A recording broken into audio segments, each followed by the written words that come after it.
Army દ્વારા ભ્રષ્ટાચારી અધિકારી વિરુદ્ધ રજૂઆત કરવામાં આવી। સ્ટોરી રિપોર્ટ બાય કરણ વાઘેલા, ભુજ। મારું નામ હરી પરમાર, કચ્છ જિલ્લા અધ્યક્ષ ભીમ આર્મી।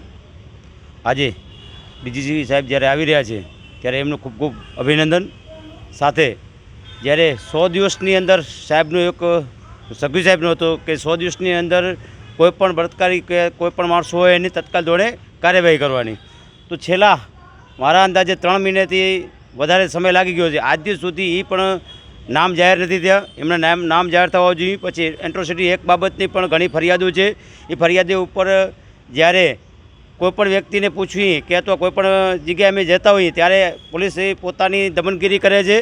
અને હકીકતે જ્યારે એટ્રોસિટી એક્ટની અંદર જેવી ફરિયાદો થતી હોય ત્યારે એને એટલી પણ છૂટ આપવામાં આવે છે કે હાઈકોર્ટ સુધી જઈ શકે છે। હાઈકોર્ટમાં જઈને એને બેલ પણ મળી જાય છે।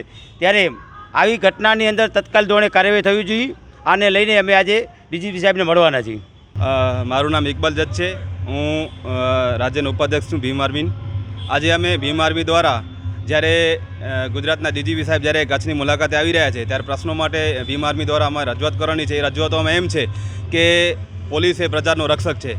બધા તમામ નાગરિકો એક સમાન હોવા જોઈએ, એમને એમની કામગીરી તટસ્થ હોવી જોઈએ। તેના બદલે કચ્છના જે અમુક ભ્રષ્ટ કર્મચારીઓ છે જે એવી માનસિકતા ધરાવી રહ્યા છે તેવા લોકો એક પર્ટિક્યુલર અમુક જ્ઞાતિઓને ટાર્ગેટ કરી અને એ વિસ્તારોમાં જઈ અને જે રીતના દમન કરી રહ્યા છે એના વિરોધમાં મારું રજૂઆત છે। એની સાથે સાથે તમે ભલે આરોપીઓને પકડી રહ્યા છો, હથિયારોની કોમ્બિંગ કરી રહ્યા છો, પણ સાહેબ તમે એ વિસ્તારોમાં ડ્રગ્સ વેચાય છે એ તમને નથી દેખાતું, એ જ વિસ્તારોમાં એમડી વેચાય છે તમને નથી દેખાતું, એ જ વિસ્તારોમાં દારૂ વેચાઈ રહ્યો છે એ નથી દેખાતું, તો ખરેખર એના પાછળ એવું પ્રતીત થઈ રહ્યું છે કે એમની એવી માનસિકતા છે કે એ વિસ્તારના અતિ પછાત વર્ગના લોકો જે છે એ એમડી અને ડ્રગ્સના એવા દારૂના નશામાં ચડીએ જેના લીધે એ વિસ્તારના લોકોનું વિકાસ ઓછો થાય અને એના બદલે ત્યાં જઈ અને ખોટી રીતે ખોટા કેસો કરી એના ફસાવાનો પ્રયાસ થઈ રહ્યા છે। એની સાથે સાથે કચ્છમાં છેલ્લા ઘણા સમયથી મોબ લિંચિંગના બનાવો બની ગયા છે।